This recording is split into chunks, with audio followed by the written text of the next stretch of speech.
Bryan, so far, any clashes?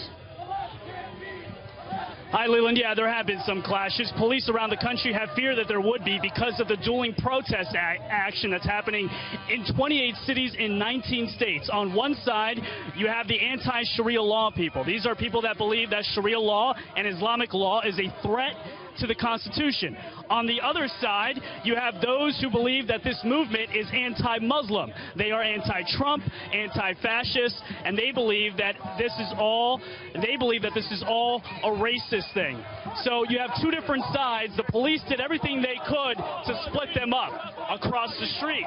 They've been crossing the street, and now you've got a mix of both protests. So there have been some pushing, there's been some shoving, and you have extreme elements essentially of both sides. It really is pretty apropos and an example of the politics of our country right now. You see the NYPD doing a good job of making sure that one protest stays there while the other anti-Sharia law protest stays here. And the big crux of where the disconnect is that one side believes that the anti-Sharia law side means that they're all anti-Muslim. And here they believe, we spoke to protesters who came out here in support of Trump, who are conservatives, who say this is not about being anti-Muslim. Take a listen. This is a pro-American, that we need to do this for ourselves, for each other. We really do. We have to look out for each other. I'm for Islam. I don't discriminate against anything or the religions or race or anything. It's just the extremism part of it that sort of it makes everything so bad.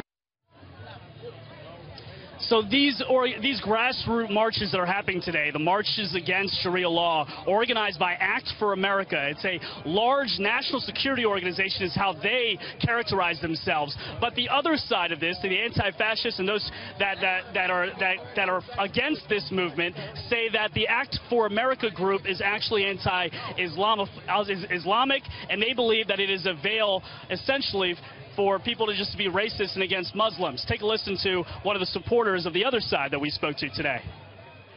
They're not for our rights. They're not for our freedom. They're for the freedom of just a very small percentage of this country. So again, Leland, we'll be watching the protests throughout the entire day here. 28 cities and 19 states, dueling clashes expected throughout the day. Considering what we saw in Portland, Oregon on Sunday, all eyes are on these protests. NYPD doing a good job of keeping everybody in check so far. Leland? Yeah, Bryan, before you go, give us a sense of what these folks are looking for. One of the people you interviewed had on what looked to be a combat helmet. Are folks coming out looking to pick a fight, or is it simply when the crowds come together, there's some pushing and shoving and name-calling? The Act for America group, the anti-Sharia law group, a lot of those guys that we interviewed with the helmets, they said that they came prepared for a fight given what they saw in Portland, Oregon with the Antifa movement. That's the radical left side. They believe that given what they saw there, that they're having a sort of pro-Trump or a right conservative agenda or message in the middle of New York City could incite violence from the left. And of course the left is bringing people here essentially saying that we need to defend against racists on the other side. So both sides have come armed and ready just in case. Yeah. Leland? We have seen that before with not great results. Bryan Llenas on the ground in New York. Back to you, our reporters around the country as news warrants. Thanks, Bryan.